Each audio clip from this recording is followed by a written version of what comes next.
Kia ora everybody, and thanks Graham, and thanks to our sponsors for the night, and congratulations Graham to your group. I think the work you do is fantastic.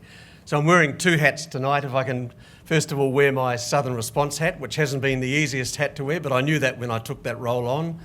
So the group that I chair there, we fairly quickly realised that health and safety was an issue that was lurking and waiting to bite us. So we thought the best way to handle that was to actually become an active member of the Charter, and we adopted a zero tolerance to harm of any sort, not only on the work site, but also harm within the workplace, because as you might imagine, many of the Southern Response people are under a fair bit of pressure at work, so sometimes harm can be not physical, but mental and verbal. So we treat health and safety at Southern Response with the ultimate respect, as we will with our new company. So I will make some comments later on about the Charter, because I think it's an asset that's probably underutilised and under-supported and undervalued and underappreciated in Christchurch. But the work that it has done has been fantastic in terms of the safety outcomes for the people of Christchurch, the people who are working on sites and around sites, visiting sites, and for their families. So thanks for the opportunity. I just wanted to perhaps give a bit of background to the company itself. It is a company which is very different from CERA and from CCDU.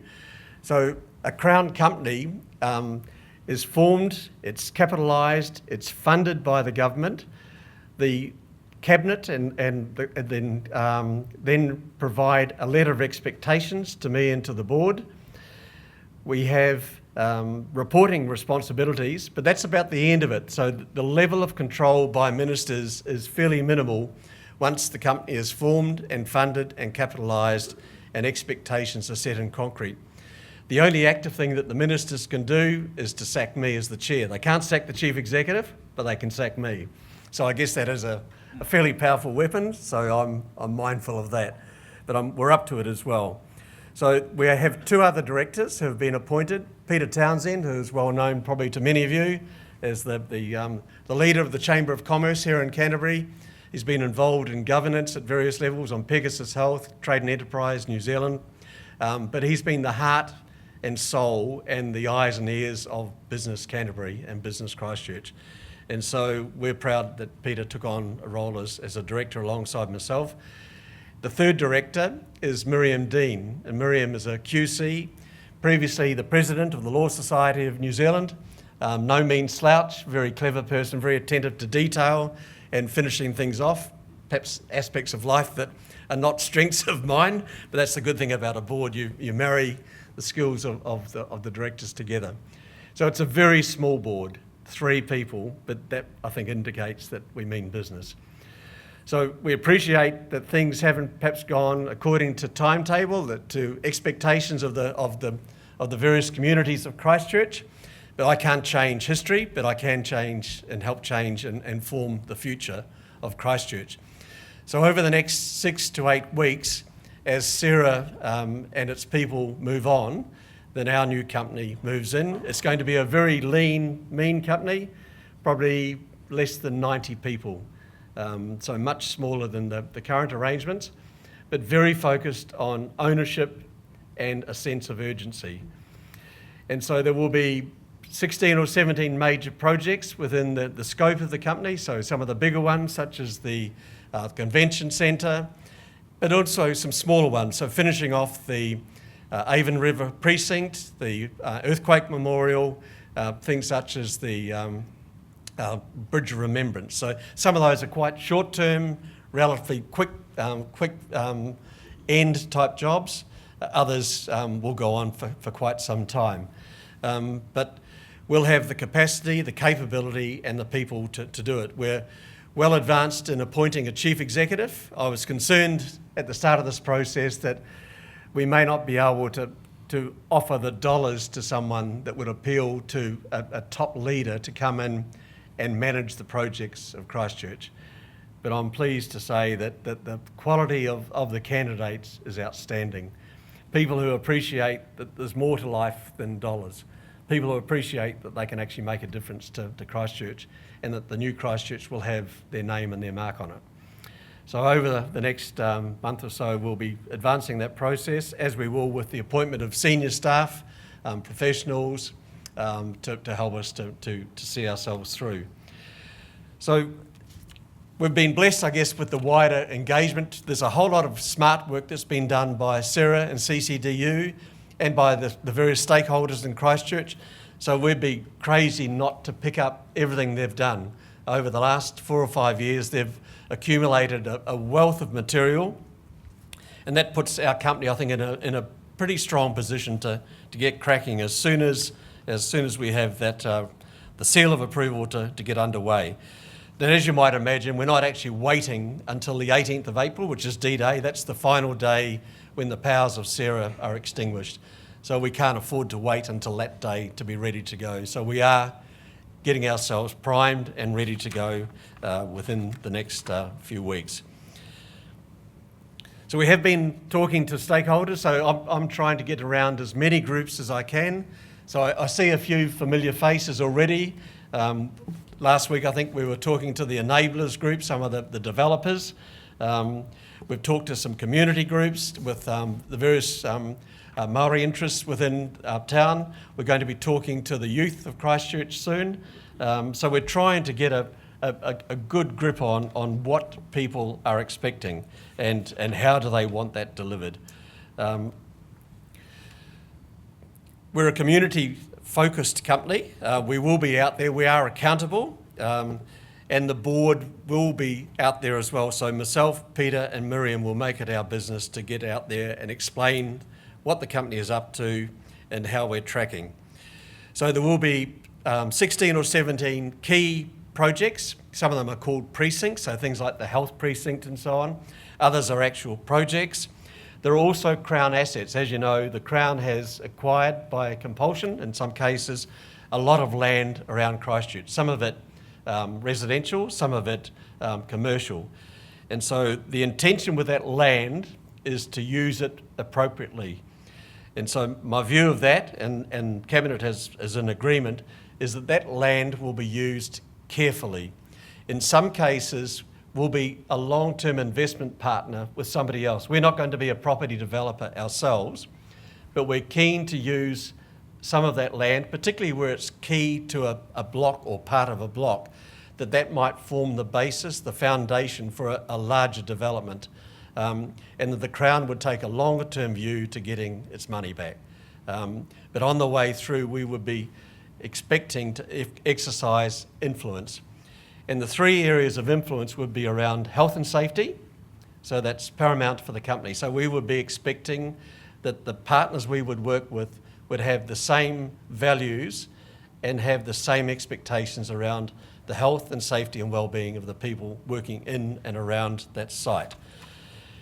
And of course, the new legislation and all the backup regime that will push that through puts the pressure on us as directors, because as you know, under the new regime, the role of directors becomes quite painful, in that you're responsible basically for the whole way through the chain. So it's not possible to say our responsibility finishes here and the contractors or the subcontractors' responsibility starts there. Because at the end of the day, you've got to make it your business to make certain that everybody's safe. And you've got to keep asking that question, how do you know? And as an example of how do you know, at Southern Response, as a board, each quarter we go out on site and visit some random sites. So we don't tell anybody, including our Arrow project management team or our own people, where we're going. So we select 3 or 4 very different sites, and our Health and Safety Committee do that each month. The Health and Safety Committee of the board do that each month. So there's some of the things we do to be able to answer that question, how do you know?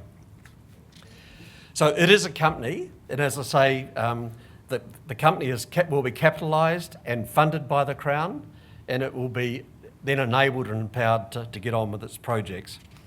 It's going to be very commercially focused. So it is a property company, and its job is to see these projects through. So I mentioned before the the staffing, the chief executive and the senior executive and the other employees of the company. So that process is well underway. So we're not waiting until the 18th of April, until D-Day, to be ready to rock and roll. And I mentioned the sense of urgency and ownership. So as a board, our values relate to urgency and ownership. By ownership, I mean that there's a solution to everything eventually, but the solution doesn't sit with somebody else. We own the outcomes and the problems and the resourcing, and we have to see it through. So I'll mention at every forum I can that sense of urgency, getting things underway as quickly as you can appropriately do it, but also getting it underway with that sense of ownership. So in terms of health and safety, just generally, before I make some comments about the Charter, it is at the forefront of directors' minds. So believe me, I go to lots of directors' forums, and this new set of legislation and the regime that backs it up really puts directors into the limelight and gives them a sense of urgency and a sense of responsibility. We understand that we are responsible, and at the end of the day, we will be held accountable. And each of you who are directors, whether it be of a large organisation or a small trades organisation, as directors, you are also responsible and you are liable, and I think you've got moral obligations as well as directors. So it's more than just doing your job as a manager. Some of you will have several hats. You will be a director, the supervisor on site, and perhaps doing a fair bit of the work as well. But as a director under this legislation, you are responsible and you are liable. So you need to make it work. And I see the Charter as being the way to, one of the easy ways to satisfy your obligations, to learn, to collaborate and to get information.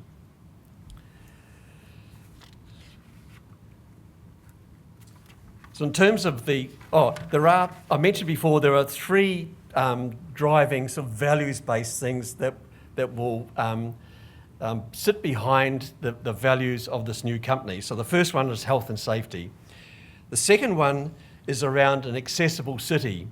So we would like to use those pieces of land that the Crown has acquired. We would like to use the influence that sits with the ownership of that land to help generate an accessible city, and particularly an accessible city to people with disabilities. So I've seen a few instances already where issues that relate to people with disabilities are addressed too late in the scene.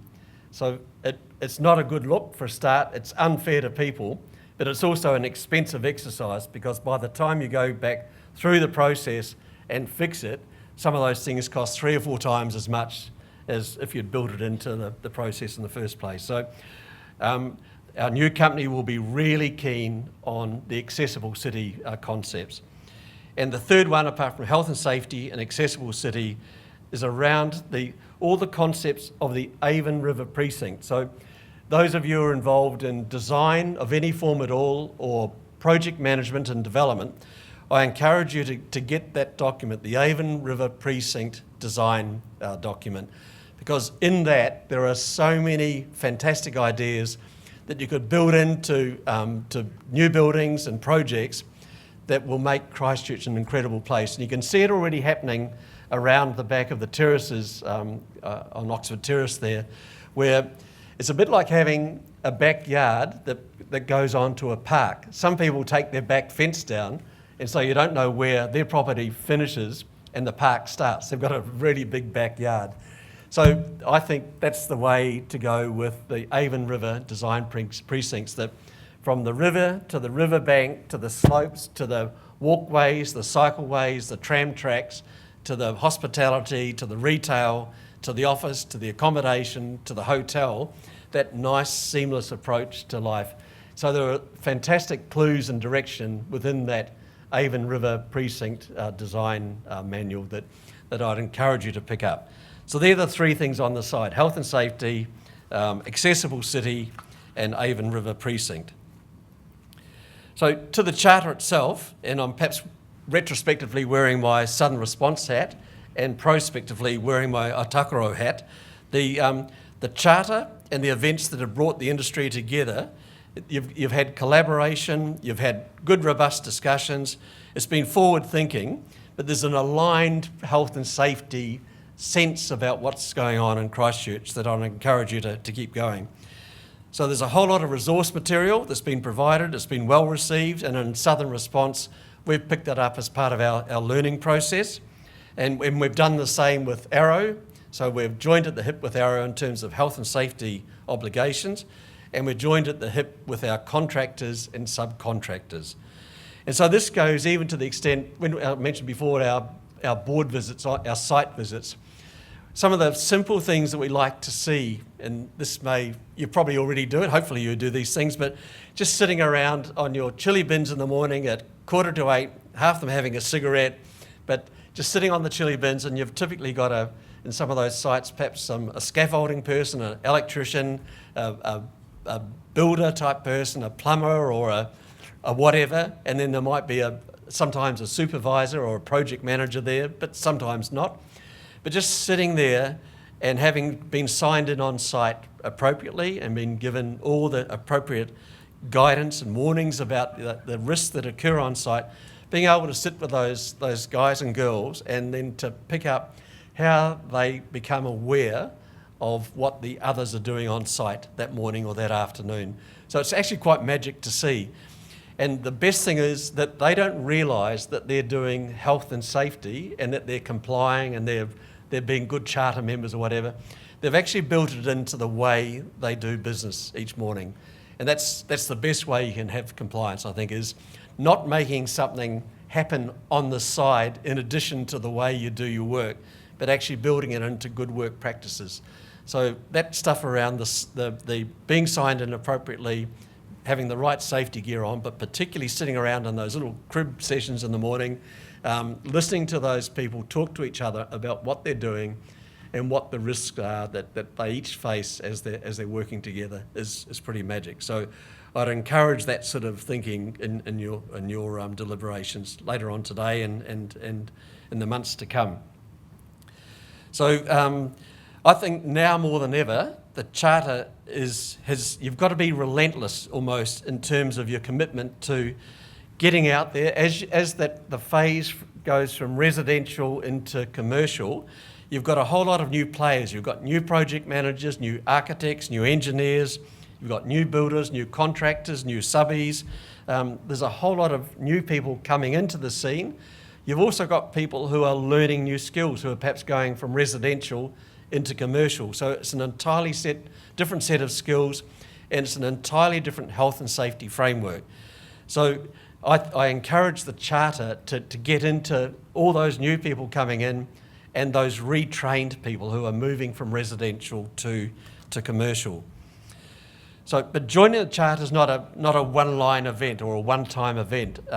It's not just membership and signing up and having a plaque on the wall and then saying, well, that's good, we've joined the Charter and we're part of it. It's an ongoing commitment that each of you and your firms must stick to day by day in everything you do. And just having that concept of zero tolerance to harm in the workplace. Not just good practice or being better than your peers or having something at better than 0.1% or whatever, but having zero tolerance to harm and making certain that all your practices and procedures and training back that approach to zero tolerance.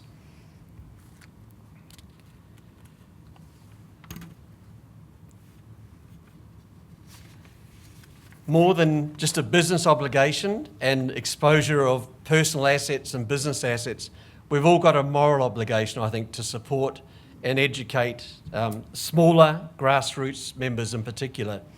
So when Southern Response joined the Charter, we were fortunate that people came and helped us. Even though we're a large organisation in terms of project management, the number of homes we had underway, the number of contractors and subcontractors and building firms that we're associated with, we're a large organisation, but we're a new player. And we were blessed that organisations, including those who were competitors, came to us and opened their doors and helped us. So I think larger firms in particular now have, I think, a moral obligation to help the smaller players in this sector, and particularly those who are new to the commercial build of Christchurch or are being retrained from residential into commercial.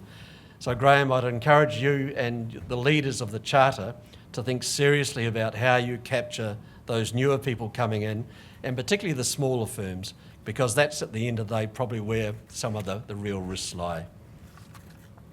So it's a noisy, cluttered environment around health and safety. There's a whole lot of messaging coming from different entities around health and safety and learning and knowledge. There are different players who provide health and safety training and support services.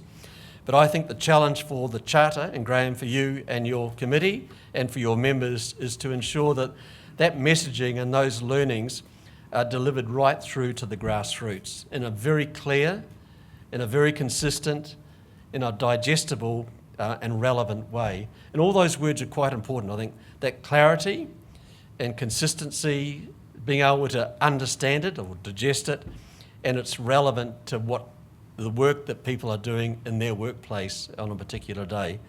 So I'd encourage you to keep on that track. So this anecdotal feedback suggests that a physical presence on the ground to guide and support learning is the most effective way to translate and incorporate key messages and philosophies into the day-by-day operations of people working on the sites. So I've done my passport training, and by the way, I've got my ticket, but it's all very well sitting in a classroom environment and getting 19 out of 20 and getting your passport. But the real training, as you know, happens when you've got some serious hitters working alongside you who tell you about how to do things well in a safe manner. So it'd be positive to see the Charter being more proactive in the field and having more resources being channelled towards that sort of initiative. And a really good example of that is the work that Libby Carr has been doing. So our people at Southern Response and Arrow and the companies we work with, the construction and development companies that we're using there, they're really positive, very positive about the work, the sort of work that Libby Carr is doing. And it may well be that, I don't know where you get your resources from, but good people always find lots of resources. So I'd encourage you to think about that in the future. So getting back to the new company that I'm chairing, just to finish off, there's a few things around the side that are going on. Clearly, there's a whole lot of work going on in the Regenerate Christchurch sphere. So there's a new organisation called Regenerate Christchurch, which Andre Lovett will chair, and I'll be a director of that.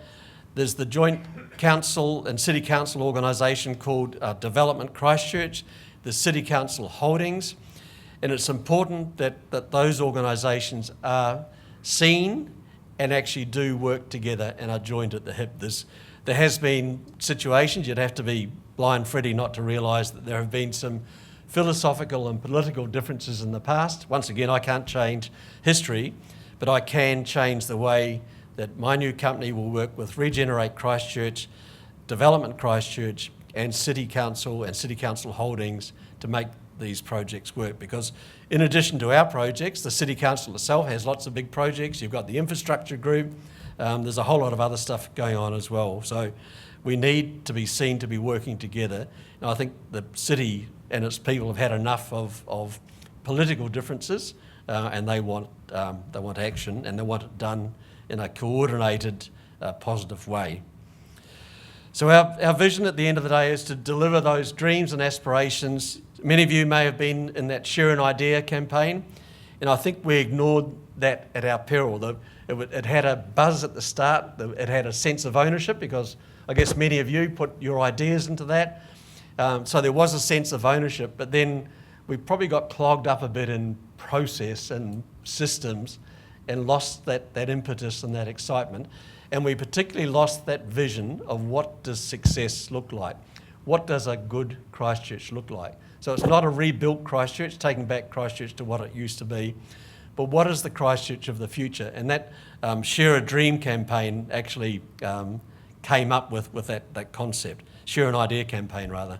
So we're going back to that. That's a brilliant guideline for even the way we will project manage the large projects and precinct developments in Christchurch. So I mentioned the name before. So we were blessed that we went to Matapopuri, which is the charitable trust that represents the interests of Ngāi Tahu and its people. And we didn't have to ask for approval, and we didn't ask for approval, but we sought a meeting with them, and over a period of time, they came to appreciate that the name Otakaro has special significance because it's a place of safety, a place of sustenance for the original settlers of this part of the world. It was a place where they fished and where they grew things. It was a place where they met, but particularly it was a place of meeting and safety. And all the precincts and projects that my new company will be involved in are all basically within 200 metres of the river. So we couldn't have thought of a better word. So rather than getting the approval, we have the blessing of Matapopuri and Ngāi Tahu, and we will work together. And it's, as you know, Ngāi Tahu are a partner in the consortium with the convention centre. Matapopuri have been very active around the Ava River precinct, in the performing arts precinct work and so on. And so we are going to be working closely with them. So that's pretty much all I wanted to say. I've probably wandered on a bit, but I hope you get a sense, not so much about the physical things we're going to be doing, but about the style of the people and about that sense of ownership and that sense of urgency. And because you're here tonight wearing your health and safety hats, I hope you get a clear sense that this board, myself as chair, and our two directors and the company has a commitment to health and safety, and we will be taking every step that we can, that when we work with the large project managers and the large contractors, going right down to the smaller companies and then to the subbies and so on, that we will take those responsibilities very carefully. We will own those responsibilities. So we will be working with many of you, but I just want you to know that health and safety is key. It's almost the ticket to the game, because if we don't have that ticket, if we stuff it up from a health and safety point of view, we muck up a whole lot of things. We go back a long, long way. So thanks, Graham, for your time tonight. I'm happy to perhaps answer any questions either now or later on. I'll probably stay and have a lemonade with you and your colleagues for a little while afterwards. But thanks for the opportunity to be with you today.